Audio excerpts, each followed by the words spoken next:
हरे कृष्णा। आज की इस क्लास में सभी भक्तों का स्वागत है।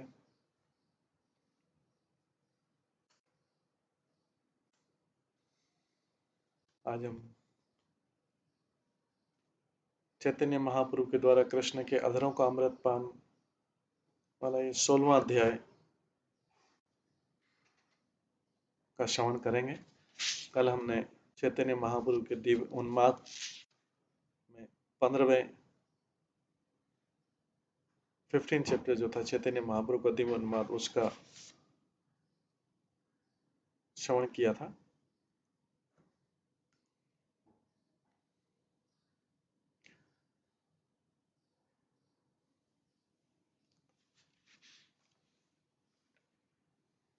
कल हमने श्रवण किया था कि किस प्रकार चैतन्य महाप्रभु राधा रानी के भाव में आके दिव्य उन्माद में थे और कृष्णदास कविराज गोस्वामी ने चैतन्य महाप्रभु के पुष्प वाटिका भ्रमण की लीला का वर्णन किया था। इस 16वें अध्याय में महाप्रभु के भक्त जब जगन्नाथपुरी लौटे, महाप्रभु के जो बंगाल से गौड़ी भक्त आए थे वो जगन्नाथपुरी लौटे तो उनके साथ रघुनाथ दास गोस्वामी के चाचा कालिदास भी श्री चैतन्य महाप्रभु का दर्शन करने गए थे और कालिदास ने सारे वैष्णवों का उच्छिष्ट भोजन ग्रहण किया था और इस प्रकार जगन्नाथपुरी में चैतन्य महाप्रभु का आश्रय प्राप्त हो सका था। इस बैकग्राउंड के साथ में हम चैतन्य महाप्रभु के द्वारा कृष्ण के अधरों का अमृत पान नामक इस अध्याय की शुरुआत करते हैं।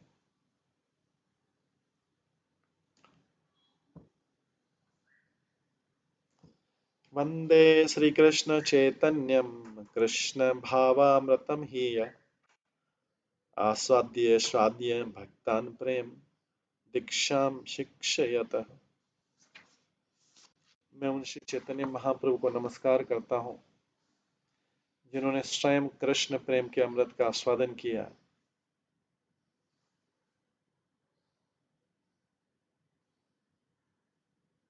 और फिर अपने भक्तों को उपदेश दिया कि उसका आस्वादन किस तरह करें।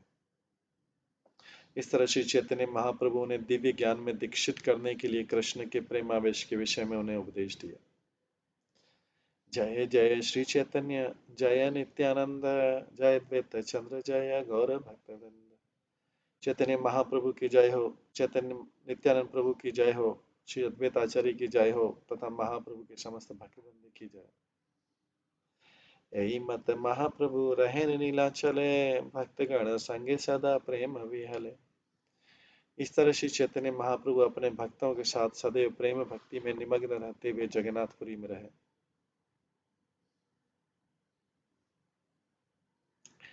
वर्षांतरे आइला सब गौड़ेर भक्तगण पूर्ववर्ते आशिकेल प्रभु मिलन। अगले वर्ष हमेशा की तरह सब भक्तगण बंगाल से जगन्नाथपुरी गए और पिछले वर्षों की तरह वहां भक्तों तथा श्री चैतन्य महाप्रभु का मिलाप हुआ।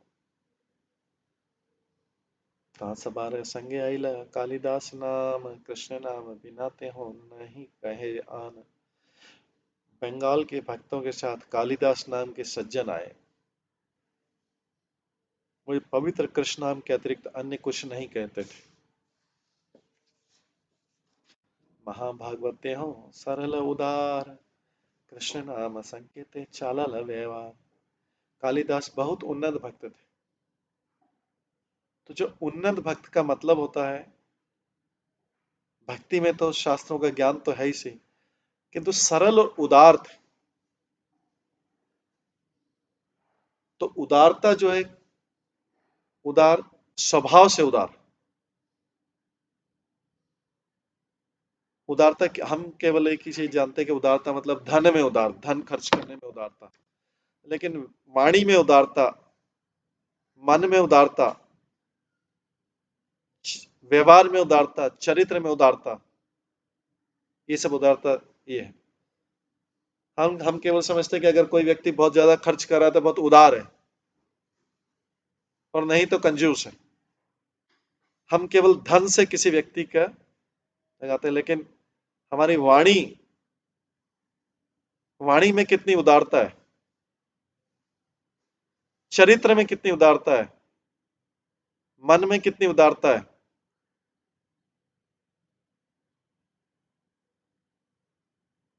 और हमारा दूसरों के प्रति व्यवहार में कितनी उदारता है। ये सब धन के अलावा उदारता। लेकिन इस संसार में हम एक ही समझते हैं कि कोई धन लेविशली खर्च कर रहा है तो मतलब उदार है। अरे वो अपने स्वार्थ के लिए खर्च कर रहा है। तो यहाँ पे था कालिदास बहुत सरल और उदार थे।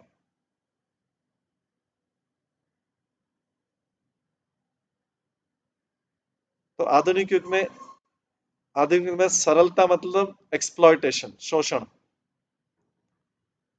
अगर कोई व्यक्ति सरल है आधुनिक युग में, तो उसका शोषण हम पूरी तरह से करते हैं। लेकिन जो कॉम्प्लेक्स है, कॉम्प्लिकेटेड है, कनिंग है, क्रुकेड है, वो अपना शोषण करने से इस भौतिक व्यवहार में बच सकते हैं। लेकिन भगवान जिसका शोषण करना चाहे उसको कोई बचा नहीं सकता है।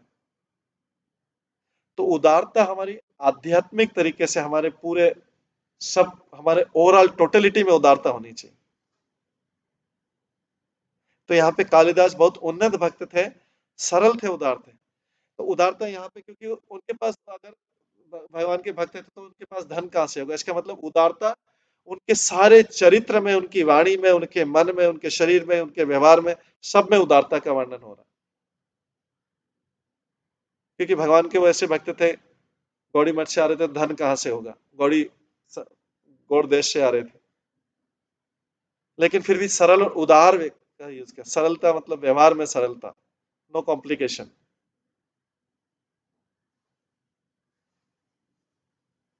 व्यवहार में सरलता का मतलब है हम पूरा बता रहे हैं, कॉम्प्लिकेशन मतलब आधा छुपा रहे हैं, आधा बता रहे हैं, और इससे हम पूरे संसार को भ्रमित कर रहे हैं। तो वे अपने सारे कामकाज करते समय कृष्ण के नाम का कीर्तन करते थे, इसलिए सरल उदार थे। एक्चुअली उदारता तो इसी में, भगवान की भक्ति में ही उदारता है वास्तव में। लेकिन इसी में हम कंजूसी दिखाते हैं, इसी में हम सबसे ज्यादा कंजूसी दिखाते हैं, इसी में हमारी वाणी का कम से कम उपयोग हो, इसी में हमारे मन कम से कम लगे, इसी में हमारा शरीर को कम से कम इन्वॉल्व होना पड़े, इसमें सारी होल्ड बैक करके रखते हैं। और जहां अपने स्वार्थ की जाती है वहां हम उदार हो जाते हैं। तो ये कालिदास बहुत उन्नत भक्त, सरल उदार थे। वे अपने सारे कामकाज करते समय कृष्ण नाम का कीर्तन करते थे। इस संसार में हम देखते हैं लोग सब अपने स्वार्थ के लिए धन खर्च करने में बहुत उदार देखते हैं, अपने ऊपर स्वार्थ, अपने स्वार्थ के लिए। लेकिन वाणी वाणी को वाणी को, मन को और शरीर को होल्ड बैक करते हैं, उसमें पूरी कृपणता रहती है। आगे बोला गया, कोते के ते हो यदि पाशक खेलाए, हरे कृष्ण कृष्ण करी पाशक चलाए। जब वह हंसी में पासे खेलते तो वे हरे कृष्ण कहकर पासा फेंकते, खेल खेलते तब भी हरे कृष्ण कहते। यह है कालिदास भक्त थे। इसका भौतिक जगत में दूसरे कालिदास हुए उससे संबंध नहीं है। तो इस संबंध में श्री भक्ति सिद्धांत ठाकुर इस युग के लोगों का सतर्क करते हैं कि वे कालिदास जैसे महाभागवत की हंसी का अनुकरण न करें।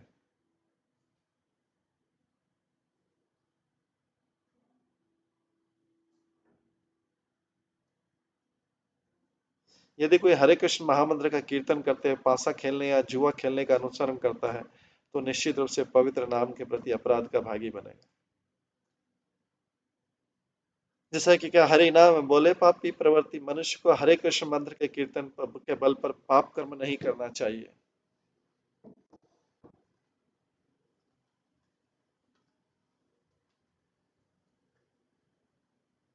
इसलिए तो यहाँ पे हरिदास, ये कालिदास जो है हंसी हंसी में ऐसा पासा खेलते थे जैसे लूडो टाइप गेम होता है, लेकिन जो है उसमें,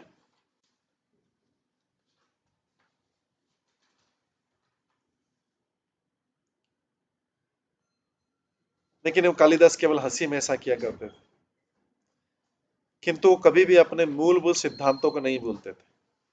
खेलते या एंटरटेन करते समय अपने मूलभूत सिद्धांतों को नहीं बोलते थे, इसलिए कहा गया है तार वाक्य क्रिया मुद्रा विज्ञे न बुझे, शुद्ध वैष्णव के कार्यकलापों को कोई समझ नहीं सकता,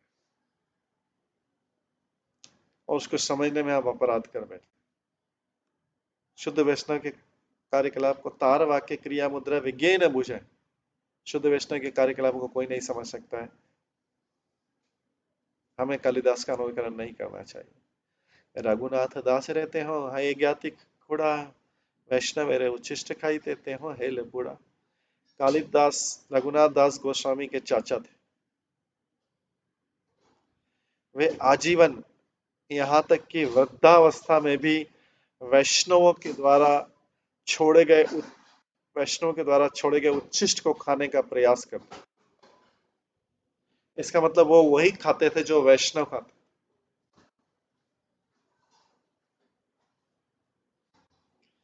गोड़ देशे है अत वैष्णव गण, सवार उच्छिष्टते हो करिल भोजन।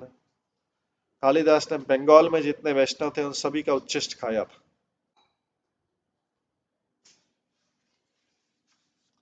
ब्राह्मण वैष्णव जत छोटे बड़ा है, उत्तम वस्तु भेंट लाए या तार ठाई जाए।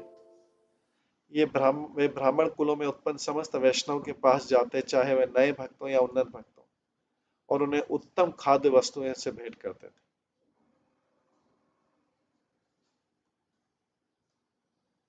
तार ठाए शेष पात्र लय न मागिया, कहा न पाए तबे रहे लुकाया। वे ऐसे वैष्णव से जूठन मांगते थे, और यदि उन्हें कुछ मिलता था तो नहीं मिलता था तो छिप जाते थे। भोजन करीले पात्र फैलाया जाए, लुकाया सही पात्र आनी चाटी खाए। जब वैष्णव भोजन कर लेते जब वैष्णव भोजन कर लेते और अपने पत्तल फेंक देते, तो कालिदास कालिदास छुपी हुई जगह से आते और पत्तलों को लेकर जूठन चाटते थे। शुद्ध वैष्णव रे घरे जाए भेंट लाया, यही मत तार उच्छिष्ट खाए लुकाया।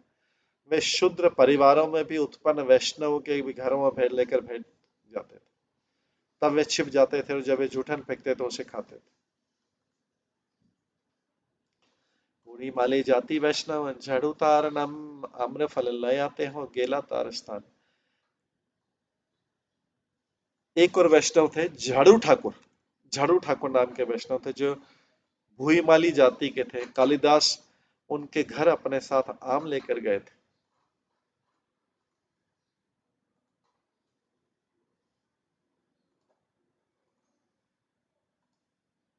तो श्री भक्ति सिद्धांत ठाकुर कहते हैं कि कालिदास तथा झाड़ू ठाकुर दोनों ही पूजा भेदो या भदुआ नामक गांव में श्री पाटबाड़ी नामक स्थान में की जाती है। दोनों की पूजा। ये गांव रघुनाथ दास कुमार स्वामी की जन्मभूमि कृष्णपुरा से, जो कि वर्धमान रेल लाइन के बंडेल जंक्शन से लगभग एक मील पश्चिम है, लगभग 3 मील दक्षिण के पर स्थित है। झाड़ू ठाकुर श्री मदन गोपाल की मूर्ति पूजा करते थे। आज भी इस मूर्ति की पूजा राम प्रसाद दास द्वारा नामक भक्त द्वारा की जाती है।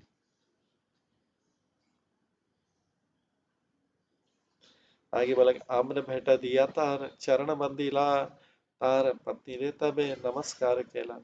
कालिदास ने वे आम झाड़ ठाकुर को भेंट किया और उन्हें नमस्कार किया। तब उन्होंने ठाकुर की पत्नी को भी नमस्कार किया। पत्नी सहित ते हो आछे न बसिया, बहु सम्मान केला कालिदास सेरे देखिया। जब कालिदास झाड़ू ठाकुर के यहाँ गए तो उन्होंने देखा कि वे साधु पुरुष अपनी पत्नी के साथ बैठे हैं। जो ही झाड़ू ठाकुर ने कालिदास को देखा, उन्होंने भी उसी तरह नमस्कार किया। इष्ट गोष्ठी कतक्षण करितार सने, झाड़ू ठाकुर कहता रे मधुर वचने। कालिदास के साथ कुछ काल तक चर्चा करने के बाद झाड़ू ठाकुर ने उनसे निम्नलिखित मधुर शब्दों में कहा। झाड़ू ठाकुर बोलते, आमी नीच जाति तुम्हें अतिथि सर्वोत्तम, कौन प्रकारे करीमु आमी तुम्हारे सेवन। मैं नीच जाति का हूँ और आप मेरे अति सम्मानित अतिथि, मैं किस तरह आपकी सेवा करूं? आज्ञा दे ब्राह्मण घरे अन्न लया दिए, ताहा तुम्हें प्रसाद पाओ तबे आमी जिए। यदि आप आज्ञा दे तो मैं कुछ भोजन ब्राह्मण के घर भेज दूं, जहां आप प्रसाद ग्रहण कर सकते हैं। यदि आप ऐसा करें तो मैं अत्यंत सुखपूर्वक जी पाऊंगा। कालिदास कहे, ठाकुर कृपा करे मोरे, तुम्हारे दर्शने आई नो मुई पति ते पामरे। कालिदास ने उत्तर दिया, है महोदय, आप मुझ पर कृपा करें, मैं आपके दर्शन करने आया हूँ, यद्यपि मैं अत्यंत नीच तथा पापी हूँ। पवित्र हैनु मुई पाइनु दर्शन, कृतार्थ हैनु मोर सफल जीवन। आपके दर्शन मात्र से मैं पवित्र हो गया, मैं आपका अत्यंत कृतज्ञ हूँ, क्योंकि अब मेरा जीवन सफल हो गया। तो दोनों ही एक दूसरे को नीच और पतित बोल रहे हैं। दोनों एक दूसरे को नीच और पतित, अपने आप को नीच और पतित बोल रहे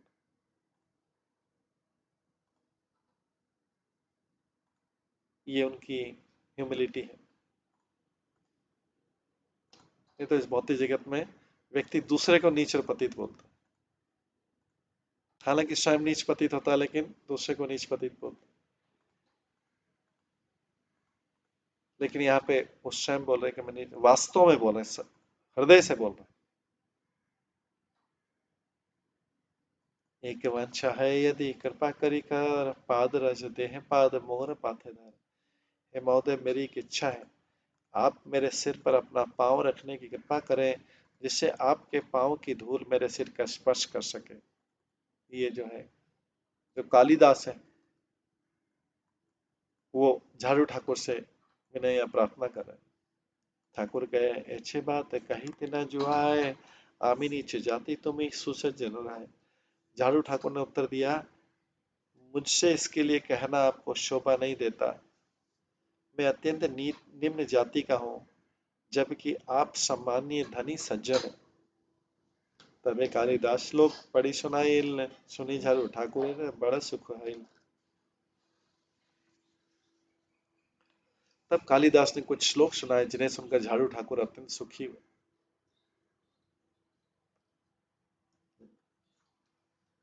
कालिदास बोलते हैं, न मे भक्त चतुर्वेदी, मद भक्त स्वपचः प्रिय, तस्मै देयं ततः ग्राह्यं, स च पूज्य यथाह्यहम्।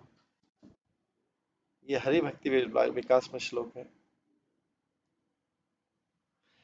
कोई संस्कृत साहित्य में कितना ही विद्वान पंडित क्यों न हो, यदि वो शुद्ध भक्ति में नहीं लगा हुआ है तो मेरा भक्त नहीं माना जाता।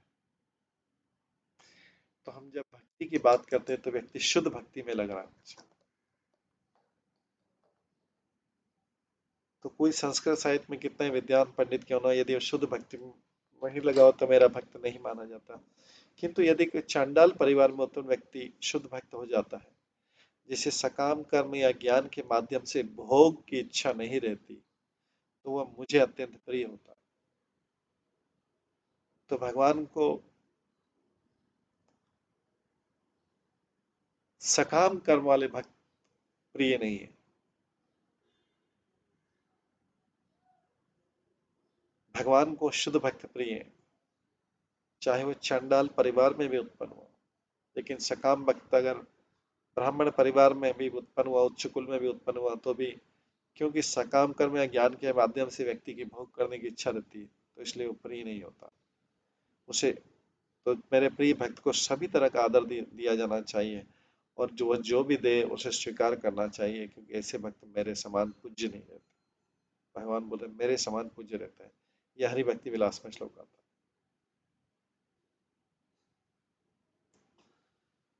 इसके बाद आगे श्लोक आता है। ये कालिदास कुछ श्लोक सुना रहे हैं, जिन्हें सुनकर झाड़ू ठाकुर अत्यंत सुखी हुए। विप्राद्विषट्गुण युतारविंदनाभ, पदारविंद विमुखाच्छ पचम वरिष्ठम, मन्ये तदर्पित मनोवचने हितार्थ, प्राणम पुनाति सकुलम न तु भूरिमान। ब्राह्मण कुल में जन्मा और 12 ब्राह्मण गुणों से संपन्न व्यक्ति योग्य होते हुए भी यदि कमलनाथ भगवान कृष्ण के चरण कमलों की भक्ति नहीं करता तो वो चांडाल के तुल्य भी नहीं है, जो अपना मन वचन कर्म धन तथा जीवन भगवान की सेवा में समर्पित कर चुका है। तो जिसने अपना मन वचन, तो इसीलिए बोला, देखिए बार बार आता है, मनसा वाणी कर्म, मन वचन कर्म धन तथा जीवन,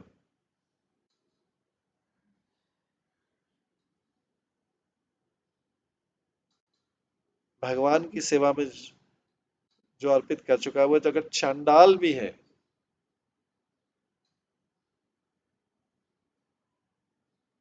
तो वो भी उन ब्राह्मणों से श्रेष्ठ है जिनके पास 12 ब्राह्मण के गुण। केवल ब्राह्मण कुल में जन्म लेना अथवा ब्राह्मण गुणों से युक्त होना पर्याप्त नहीं है, मनुष्य को भगवान का शुद्ध भक्त बनना चाहिए। यदि कोई शपथ या चंडाल व्यक्ति भक्त होता है तो उन्हें केवल अपना अपितु अपने पूरे परिवार का उद्धार कर देता है।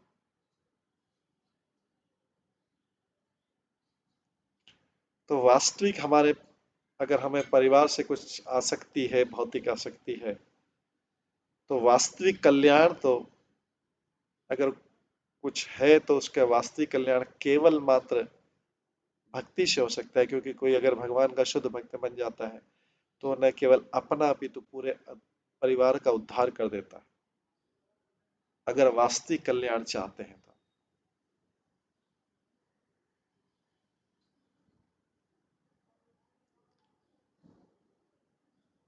क्योंकि इस भौतिक संसार में व्यक्ति सोचता है केवल धन के द्वारा ही हम दूसरे का कल्याण कर सकते हैं, केवल धन ही एकमात्र साधन है दूसरे कल्याण के करने का, लेकिन यह धन की गिनती नहीं।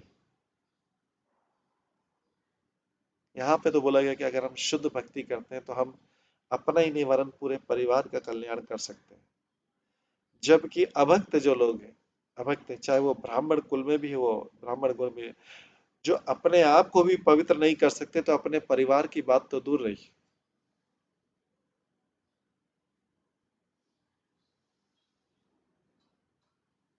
तो परिवार का अगर कोई वास्तव में कल्याण कर सकता है, हमारी शुद्धता इसके ऊपर निर्भर करती है कि हम अपने परिवार के कितने सदस्यों को भक्ति में लगा सकते हैं,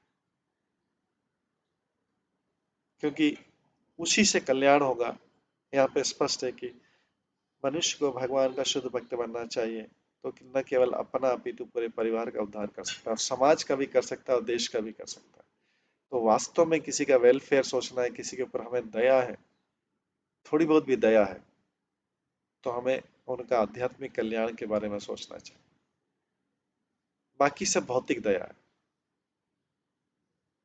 जैसा कि पहले भी बच्चे, वो भौतिक दया हम स्वार्थ के लिए बताते हैं, अपने स्वार्थ सिद्धि के लिए उस भौतिक दया को प्रदर्शित करते हैं, उसका उसके अलावा और कोई अर्थ नहीं है।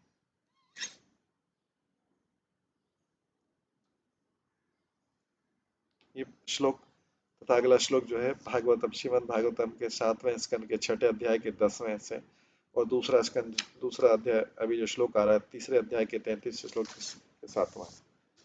ये कल भी हमने पढ़ा था, आज भी फिर आ रहा है, रिपीट हो रहा है।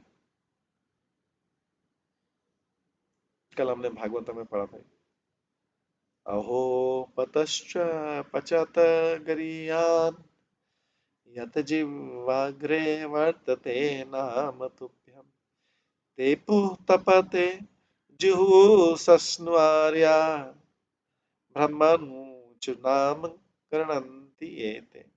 हे प्रभु, जो भी व्यक्ति आपके पवित्र नाम को सदा अपनी जीवा पर रखता है, वो दीक्षित ब्राह्मण से भी बढ़कर, चाहे किसी की दीक्षा कोई ब्राह्मण दीक्षा भी हुई। तो इन नाम का महत्व बार बार आ रहा है, चैंटिंग कितना महत्वपूर्ण चीज। हम अपने जीवन में चैंटिंग को सबसे कम महत्व देते हैं, जितने भी कार्यों में सबसे इग्नोर्ड और सबसे नेग्लेक्टेड। जब हमारे सारे कार्य हो जाते हैं तब हम टाइम मिल जाता है तो चैंटिंग कर लेते हैं, और उसको कई बार भूल भी जाते हैं।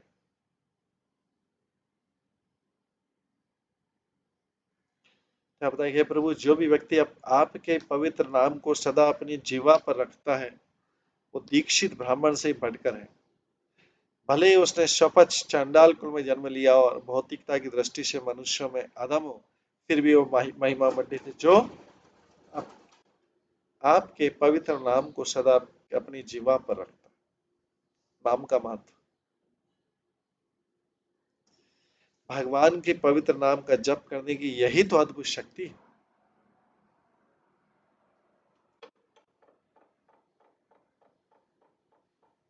तो इसका मतलब जीवन में सबसे ज्यादा पवित्रता सबसे ज्यादा बार बार आता है चैंटिंग हमारी जो है, वो सबसे हाईएस्ट चीज, उसके सामने बाकी सारी चीजें छोटी हो जाती, बौनी हो जाती।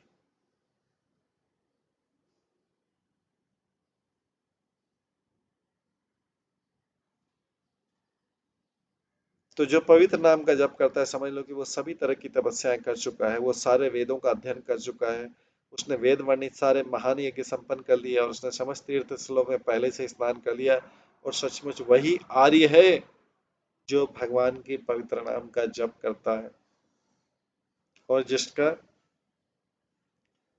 जो आपके पवित्र नाम को सदा अपनी जीवा पर रखता है। तो इससे हमें शिक्षा मिलती है कि हमारे लिए चैंटिंग कितना महत्वपूर्ण है। भागवतम भागवत गीता सततम कीर्तनम त्योमा, बाकी सारी सेवाएं उसके सामने छोटी हैं। सुनी ठाकुर कहे शास्त्र, यही सत्य कहे सही श्रेष्ठ, इच्छे आते कृष्ण भक्ति में।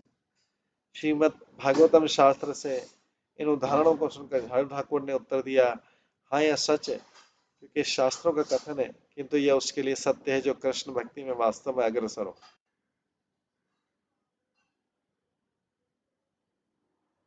झाड़ू ठाकुर बोलते हैं, আমি নিচ্ছে জাতি আমার नाही कृष्ण भक्ति अन्य इच्छे है আমায় नाही इच्छे शक्ति।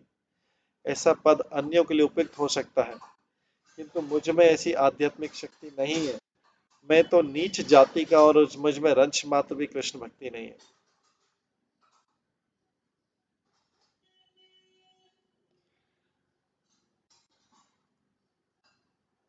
लेकिन खाली निम्न जाति बोलने से ही हम अपने आप को संतुष्ट नहीं कर सकते। झाड़ू ठाकुर साथ में स्वीकार भी करते हैं कि यदि कोई निम्न कुल में उत्पन्न व्यक्ति वैष्णव हो तो अत्यंत उच्च होता है। एक वैष्णव जो उच्च कुल में ऑलरेडी है, एक व्यक्ति निम्न कुल में उत्पन्न होकर अगर कोई वैष्णव बन जाता है तो वो और भी उच्च हो जाता है। झाड़ू ठाकुर की प्रवृत्ति सच्चे वैष्णव के अनुरूप, क्योंकि वैष्णव अपने आप को कभी भी उच्च नहीं मानता, चाहे वो कितने भी बड़े पद पर क्यों ना हो। वह सदैव विनीत तथा विनम्र रहता है, और कभी भी अपने आप को बड़ा भक्त नहीं मानता। वह अपने आप को निम्न स्थान पर रखता है।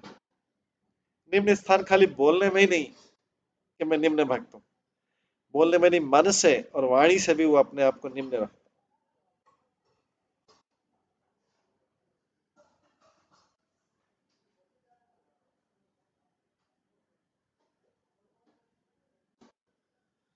कितना इसका अर्थ ये भी नहीं कि वो सचमुच ही निम्न है।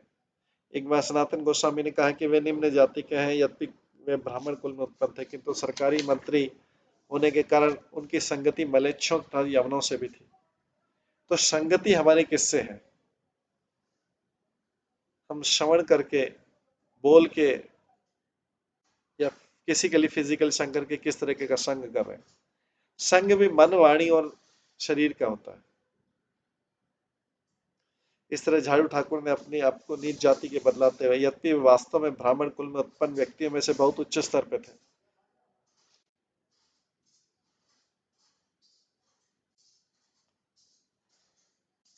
महाभारत में लिखा गया, शूद्रे तु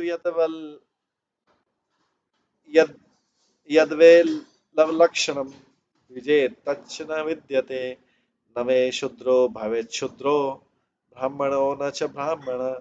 यदि ब्राह्मण के लक्ष्य शूद्र जाति में जन्मे व्यक्ति में पाए जाएं, और ब्राह्मण जाति में जन्मे व्यक्ति में न हो, तो उसे शूद्र को शूद्र नहीं मानना चाहिए, और न उसको ब्राह्मण मानना चाहिए।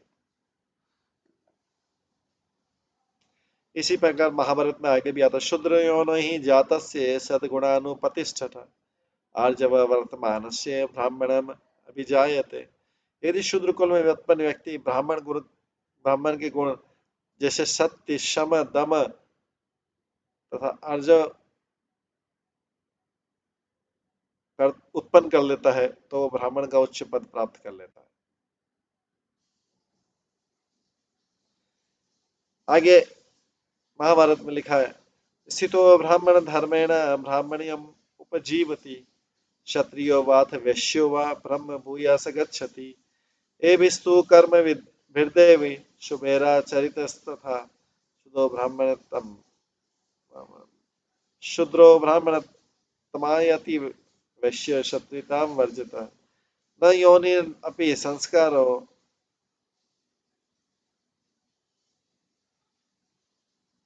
न श्रुतं न च संतति, कारणादि द्विजवतस्य व्रतमेव तु कारणम। यदि कोई वास्तव में ब्राह्मण वृत्ति में स्थित है तो उसे ब्राह्मण मानना चाहिए। वृत्ति हमारा स्वभाव किस तरीके का, अगर स्वभाव शूद्रों जैसा है या चांडालों जैसा है तो वास्तव में हम चांडाल या शूद्र हैं। अगर हमारा स्वभाव ऐसा है तो।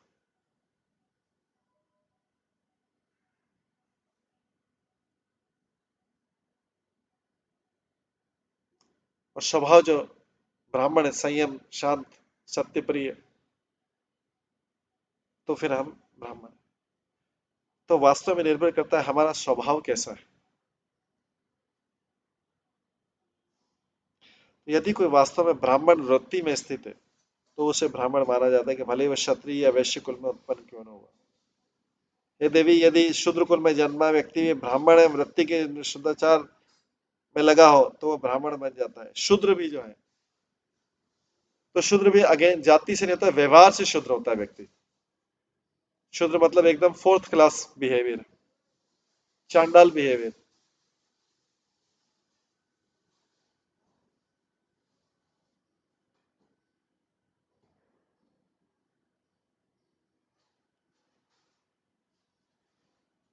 तो शूद्र कुल में जन्मा व्यक्ति ब्राह्मण की वृत्ति शुद्ध आचार में लगा हो तो ब्राह्मण बन जाता है। इतना नहीं, एक वैश्य भी क्षत्रिय बन सकता है।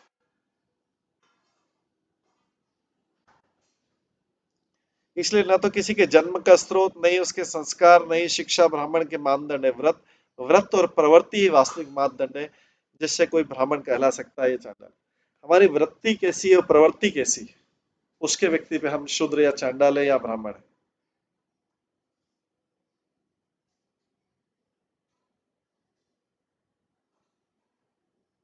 हालांकि इसको भी आजकल कवर किया जाता है क्योंकि बाहर हम पॉलिश लैंग्वेज में बात करते हैं,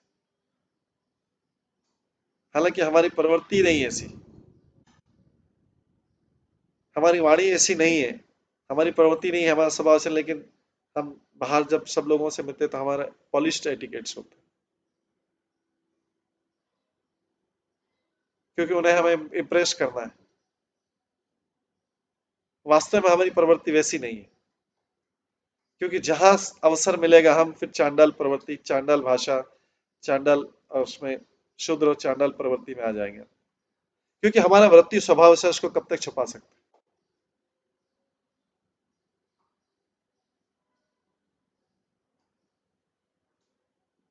क्योंकि वैसा ही हम चांडाल शूद्र जैसा सोचते हैं, वैसा ही खाते हैं, वैसा ही करते हैं, वैसा व्यवहार करते हैं। लेकिन इस भौतिक संसार में पॉलिश लैंग्वेज में उसको सिखाया जाए क्योंकि जब हम किसी बाहरी व्यक्ति से मिलते हैं तो हम अपनी वाणी को और प्रवृत्ति को चेंज कर लेते हैं।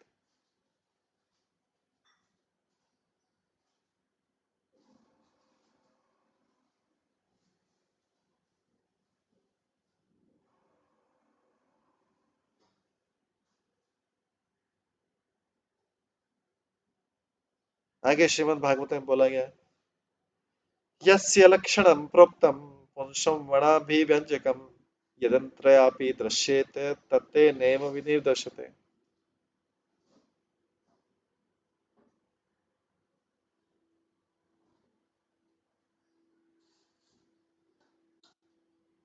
ये नारद मुनि का महाराज युधिष्ठिर से कथन है जिसमें नारद बतलाते हैं कि ब्राह्मण, क्षत्रिय तथा वैश्य के लक्षणों का वर्णन शास्त्र में हुआ है। इसलिए यदि किसी में ब्राह्मण, क्षत्रिय अथवा वैश्य के लक्षण तथा गुण दिखते हैं और यह वह ब्राह्मण, क्षत्रिय अथवा वैश्य की वृत्ति अपनाता है तो भले वह ब्राह्मण, क्षत्रिय, वैश्य कुल में उत्पन्न हुआ हो किंतु उसके गुणों तथा वृत्ति के अनुसार ऐसा मानना चाहिए।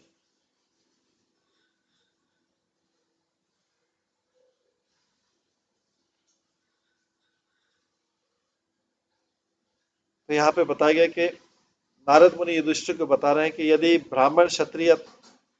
कोई ब्राह्मण क्षत्रिय था वैश्य की वृत्तियां अपनाते हुए तो भले वो ब्राह्मण क्षत्रिय वैश्य कुल में उत्पन्न न हुआ हो, किंतु उसके गुणों तथा वृत्ति के अनुसार ऐसा मानना चाहिए। इसी तरह पद्म पुराण में कहा गया, न शूद्रा भागवत भक्त ते तु भागवता मतः सर्ववर्णेषु तु शूद्रा येन भक्ता जनार्दने। भगवान के रूप में मान्यता देनी चाहिए। कलयुग में बताया कि भक्त को कभी शूद्र नहीं मानना चाहिए। भगवान के सारे भक्तों को भागवत के रूप में मान्यता देनी चाहिए। किंतु यदि कोई कृष्ण भक्त नहीं है, तो उसे ब्राह्मण क्षत्रिय वैश्य कुल में उत्पन्न होने पर भी शूद्र मानना चाहिए।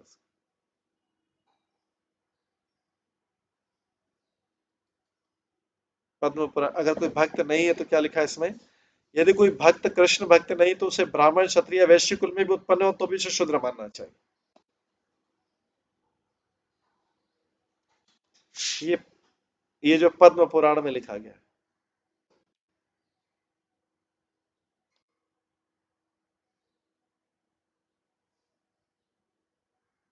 पद्म पुराण में ये भी कहा गया है, स्वपाकमिव नेक्षेत लोके विप्रम वैष्णवम वैष्णव वर्णो भाइयोपि पुनाति भव नयत्रतम्यम।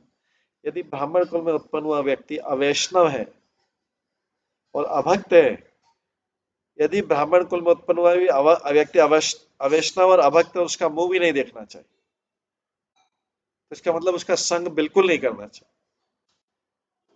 ठीक उसी तरह जैसे चांडाल या शौपच का मुख नहीं देखना चाहिए। ये तो ब्राह्मण के अतिरिक्त अन्य वर्णों में जन्मा वैष्णव तीनों लोगों को पवित्र कर सकता है।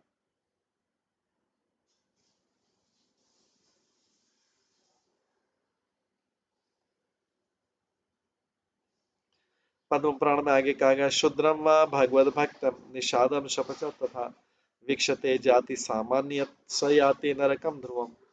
जो व्यक्ति शूद्रों निशालों या चांडालों के परिवार में उत्पन्न भगवत भक्त को उस विशेष जाति का मानता है, वह निश्चय नरक जाता है। ब्राह्मणों को वैष्णव तथा पंडित होना चाहिए, इसलिए भारत में ब्राह्मणों को पंडित कहकर संबोधित किया गया। लेकिन ब्रह्म ज्ञान के बिना मनुष्य पूर्ण पुरुषोत्तम भगवान को नहीं समझ सकता है, इसलिए वैष्णव पहले से ब्राह्मण होता है, जबकि ब्राह्मण वैष्णव बन सकता है। गरुड़ पुराण में कहा गया है, भक्तिरष्ट विद्याहेश यस्मिन् मलेच्छपि वर्तते स विपेन्द्र मुनि श्रेष्ठ स ज्ञानी स च पंडित। यदि मलेच्छ कुल में उत्पन्न व्यक्ति भी भक्त बन जाता है तो उसे श्रेष्ठ ब्राह्मण तथा विद्वान पंडित मानना चाहिए। इस तरह तत्व सागर का कथन है, यथा कांक्षता याति कांस्यम रस विधानतः तथा दीक्षान विधानेज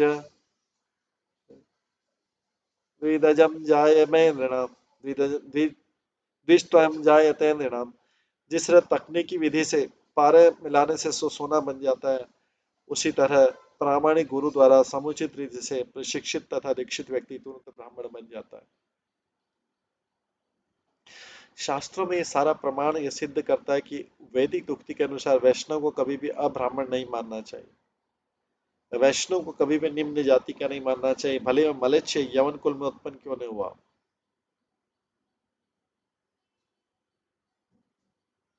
कृष्ण का भक्त बन जाने से वह शुद्ध हो जाता है और ब्राह्मण पद को प्राप्त कर लेता है।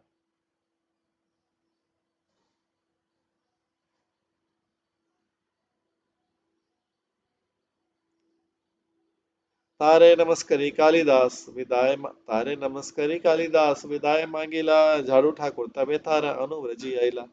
कालिदास ने फिर से झाड़ू ठाकुर को नमस्कार किया और उनसे जाने की अनुमति मांगी। उनके जाते ही उनके जाते ही संत झाड़ू ठाकुर उनके पीछे गए।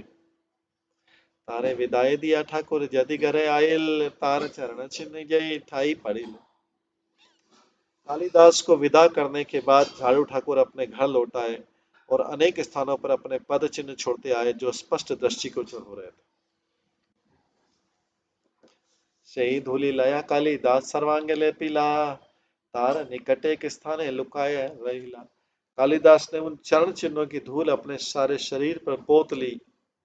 तब वे झाड़ू ठाकुर के घर के निकट एक स्थान में छिप गए। तो कालिदास ने उस झाड़ू ठाकुर जो निम्न जाति का, जो अपने आप को निम्न जाति के बता रहे थे, हालांकि थे नहीं, उनके चरणों की धूल, इतने बड़े वैष्णव के चरणों की धूल अपने शरीर में पोत ली और तब वे झाड़ू ठाकुर के घर के निकट एक निज स्थान में छिप गए।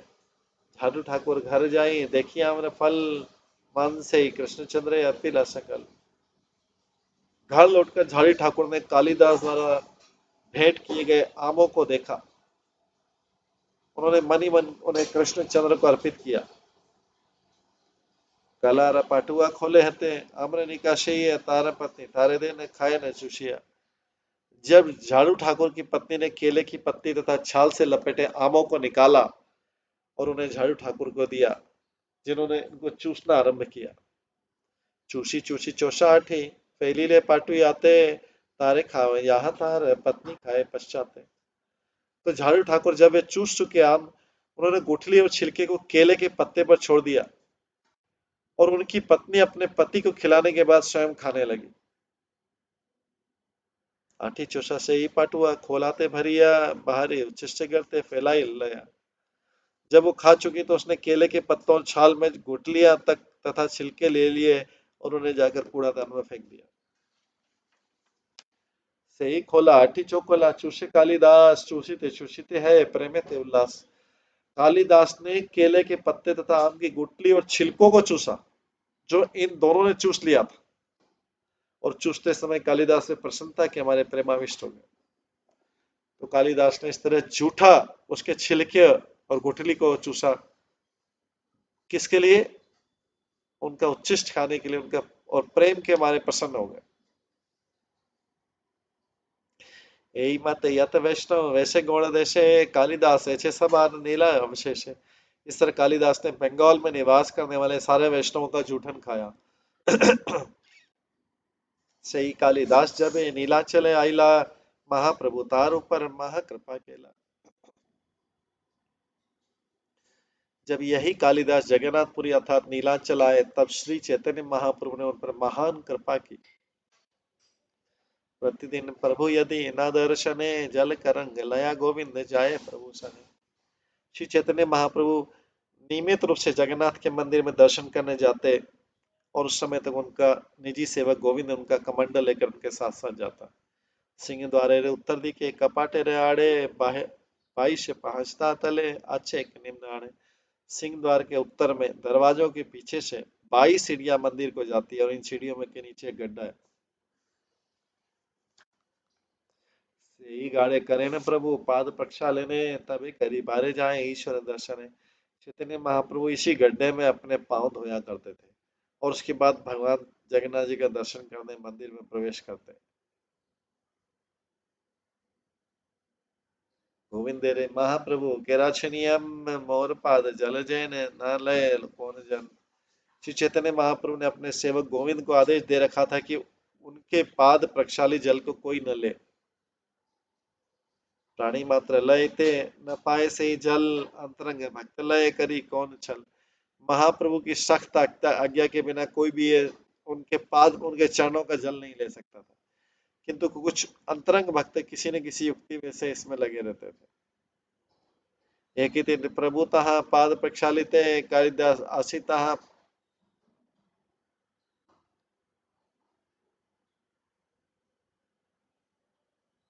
एक दिन जब श्री चैतन्य महाप्रभु उसी स्थान पर अपने पांव धो रहे थे तो कालिदास वहां आए और जल लेने के लिए अपनी अंजुलि बढ़ाई। एक अंजुलि दो अंजुलि तीन अंजुलि पीला तबे महाप्रभु तारे निषेध करीला। कालिदास ने एक अंजुलि पिया, फिर दूसरी और तीसरी अंजुलि पिया, तब श्री चैतन्य महाप्रभु ने उन्हें और अधिक पीने से मना कर दिया। अतः पर आर्न कर ही पुनर्बार एतावता वांछा पूर्ण करी लूं तो मार। आप फिर से इस तरह मत करना, चैतन्य महाप्रभु ने उनको चेतावनी दी। मैंने यथासंभव तुम्हारी इच्छा पूरी कर दी। सर्वज्ञ शिरोमणि चैतन्य ईश्वर वैष्णव ताहार विश्वास जाने निरंतर। श्री चैतन्य महाप्रभु सर्वश्रेष्ठ सर्वज्ञ पुरुष पूर्ण पुरुषोत्तम भगवान है, इसलिए वे जान गए कि कालिदास के अंतर में वैष्णव के प्रति पूरी श्रद्धा है। सही गुण लया प्रभु तारे तुष्ट हिला अन्य दुर्लभ प्रसाद ताहरे करीला। इस गुण के कारण श्री चैतन्य महाप्रभु ने उन्हें ऐसी कृपा से तुष्ट किया जो अन्य किसी के लिए प्राप्त नहीं है।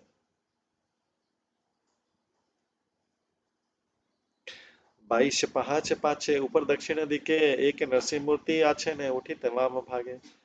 दक्षिण दिशा में 22 सीढ़ियों के पीछे ऊपर की ओर नरसिंह देव के अर्च विग्रह है, जो सीढ़ियों से चढ़कर मंदिर जाते समय बाईं ओर पड़ती। प्रतिदिन तारे प्रभु करें नमस्कार नमस्कारी, यही श्लोक पढ़े बार बार। श्री चैतन्य महाप्रभु मंदिर जाते समय अपने बाएं से पढ़ने वाले नरसिंह भगवान के अर्च विग्रह को नमस्कार करते समय वे बार बार निम्नलिखित श्लोक पढ़ते थे। नरसिंह भगवान को प्रणाम करते, नमस्ते नरसिंहाय प्रहलादाय हिरण्यकाशिपूर्वक्षया शीलटंकानकाला। आगे बोलते हैं, इतो नरसिंहा परतो नरसिंहा यतो यतो यामि ततो नरसिंहा बहिर्नरसिंहा हृदये नरसिंहा नरसिंहादिं शरणं प्रपद्ये। तो ये चैतन्य महाप्रभु क्या करते थे, ये जो जगन्नाथ मंदिर में ऊपर की ओर 22 सीढ़ी ऊपर की ऊपर, वहां जाते नरसिंह का विग्रह ऊपर कभी कोई वहां पे दर्शन करते और नमस्कार करते टाइम ये श्लोक गाते थे। ये पूरी जिसको हम नरसिंह आरती बोलते श्लोक गाते थे। उसमें लिखते, मैं नरसिंह देव आपको सादर नमस्कार करता हूँ। आप प्रहलाद महाराज को हर्ष प्रदान करने वाले हैं। आपके नाखून ने हिरण्यकश्यप के वक्षस्थल को पत्थर काटने की छेनी से समान विदीर्ण कर दिया। पर वहां पे प्रार्थना करते थे, इधर भी भगवान नरसिंह है, उधर भी भगवान नरसिंह है। मैं जहां पे भी जाता हूँ वहां भगवान नरसिंह देव को देखता हूँ। मेरे हृदय के बाहर और भीतर है, इसलिए मैं आदि भगवान नरसिंह देव की शरण ग्रहण करता हूँ, जो कि पूर्ण पुरुषोत्तम भगवान है। तबे प्रभु करीला जगन्नाथ दर्शन, घरे आसी मध्यान्ह करी करील भोजन। भगवान नरसिंह देव को नमस्कार करने के बाद श्री चैतन्य महाप्रभु ने भगवान जगन्नाथ के मंदिर में दर्शन किए। तब अपने घर आकर दोपहर के कृत्य के बाद उन्होंने भोजन किया। बाहिर द्वारे आछे काली दास प्रत्याश करिया, गोविंद रे ठारे प्रभु कहे न जानिया। कालिदास श्री चैतन्य महाप्रभु के शेष प्रसाद की आशा में दरवाजे के बाहर खड़े रहते थे। ये जानते हुए महाप्रभु ने गोविंद को संकेत दिया।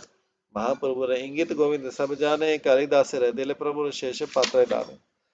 गोविंद श्री चैतन्य महाप्रभु के सारे संकेतों को जानता था, इसलिए उसने तुरंत ही चैतन्य महाप्रभु के भोजन का प्रसाद शेष प्रसाद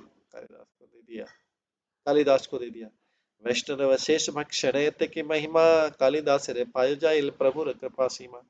वैष्णव के भोजन का शेष ग्रहण करना इतना महत्वपूर्ण है कि श्री चैतन्य महाप्रभु अपनी सर्वोच्च कृपा कालिदास पर अर्पित करने के लिए प्रेरित हुए। ताते वैष्णव झूठा खाओ छाड़ी ग्रहण लाज, जहाँ पैदो जहाँ है ते पाई बानी वांछित सब काज। इसलिए घृणा तथा संकोच को त्याग कर वैष्णव के भोजन शेष वैष्णव के भोजन का शेष खाने का प्रयास करो, क्योंकि इस तरह से तुम्हें जीवन का वांछित लक्ष्य प्राप्त होगा। कृष्ण रे उच्छिष्ट है महाप्रसाद नाम, भक्त शेष हेले महाप्रसाद ख्यान। कृष्ण को अर्पित किए गए भोजन का शेष तो महाप्रसाद कहलाता है, और जब महाप्रसाद किसी भक्त द्वारा ग्रहण किया जाता है तो ये महाप्रसाद हो जाता है। भक्त पद धूलियार, भक्त पद जाल, भक्त भुक्त अवशेष तीन महामाल। भक्त के भक्त के चरणों की धूल, भक्त के चरणों का प्रक्षालित जल तथा भक्त द्वारा छोड़ा गया शेष भोजन, ये तीनों अत्यंत शक्तिशाली वस्तु है।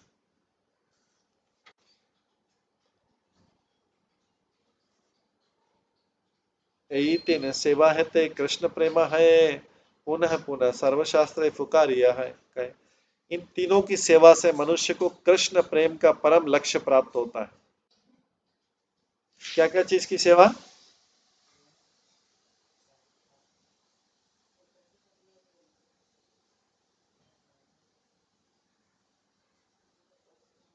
भक्त के चरणों की धूल, भक्त के चरणों का प्रक्षालित जल तथा भक्त द्वारा छोड़ा गया शेष भोजन, ये तीन अत्यंत शक्तिशाली वस्तु है। इन तीनों की सेवा से मनुष्य को कृष्ण प्रेम का परम लक्ष्य प्राप्त होता है। सारे प्रामाणिक शास्त्रों में बारंबार पुकार पुकार कर इसकी घोषणा की गई। ताते बार बार कहिए सुन भक्तगण, विश्वास करिए कर ए तीन सेवन। इसलिए प्रिय भक्तों, कृपया मुझसे सुन लो, क्योंकि मैं बारंबार आग्रह करता हूं। हे प्रिय भक्तों, मुझसे सुन लो, मैं बारंबार आग्रह करता हूं, इन तीनों में श्रद्धा रखो कि बिना संकोच के इनकी सेवा करो। कौन? भक्तों की चरणों की धूल, भक्त के चरणों का प्रक्षालित जल तथा भक्त द्वारा छोड़ा गया शेष भोजन। तीन है ते कृष्ण प्रेमेर उल्लास, कृष्ण रे प्रसाद ताते साक्षी कालिदास। इन तीनों से मनुष्य को जीवन का सर्वोच्च लक्ष्य कृष्ण प्रेम प्राप्त होता है। ये भगवान कृष्ण की सबसे बड़ी कृपा है। कालिदास इसके प्रत्यक्ष प्रमाण है। नीलांचले महाप्रभु रहे मते, कालिदासे महाकृपा केला अलक्षित है। इस प्रकार श्री चैतन्य महाप्रभु जगन्नाथपुरी अर्थात नीलांचल में रहे और उन्होंने कालिदास पर अप्रत्यक्ष रीति से महती कृपा प्रदान की। से वत्सर शिवानंद पत्नी लया आइल, पुरीदास छोटे पुत्र संकेत अनिला। उस वर्ष शिवानंद सेन अपने साथ अपनी पत्नी तथा अपने सबसे छोटे पुत्र पुरीदास को भी ले आए। पुत्र संगे लयाते हो आइला प्रभु स्थान है, पुत्र रहकर आइला प्रभु चरण वंदन है। शिवानंद सेन अपने पुत्र को भी लेकर श्री चैतन्य महाप्रभु का दर्शन करने उनके निवास पर गए। उन्होंने अपने पुत्र से महाप्रभु के चरण कमलों पर सादर नमस्कार कराया। तो शिवानंद सेवल स्वयं तो भक्त थे, लेकिन वो सिखा रहे, एटिकेट सिखा रहे हैं अपने पुत्र को, अपनी संतान को भी एटिकेट सिखा रहे हैं किस तरह से प्रणाम करना चाहिए। कृष्ण कह बलि प्रभु बोले न बार बार, तब कृष्ण नाम बालक ना करे उच्चार। चैतन्य महाप्रभु ने उस बालक से कृष्ण नाम का उच्चारण करने के लिए बारंबार कहा, किंतु बालक ने पवित्र नाम का उच्चारण नहीं किया। शिवानंद बालक रे बहु यत्न करीला, तब से ही बालक कृष्ण नाम न कहीला। यद्यपि शिवानंद सेन ने उस बालक से कृष्ण के पवित्र नाम का उच्चारण करने का काफी प्रयास किया, किंतु बालक ने नाम उच्चारण नहीं किया। प्रभु कहे आमी नाम जगते लयो स्थावरे, पर्यंत कृष्ण नाम कहाइलो। श्री चैतन्य महाप्रभु ने कहा, मैंने तो सारे जगत को कृष्ण नाम देने के लिए प्रेरित किया। मैंने वृक्षों तथा अचर वनस्पतियों को भी पवित्र नाम का कीर्तन करने के लिए प्रेरित किया। यहाँ नारिलो कृष्ण नाम कहते सुनी स्वरूप गोसाई लागी लग। किंतु मैं इस बालक से कृष्ण नाम कह नहीं कहलवा सका। यह सुनकर स्वरूप दामोदर गोस्वामी कहने लगे,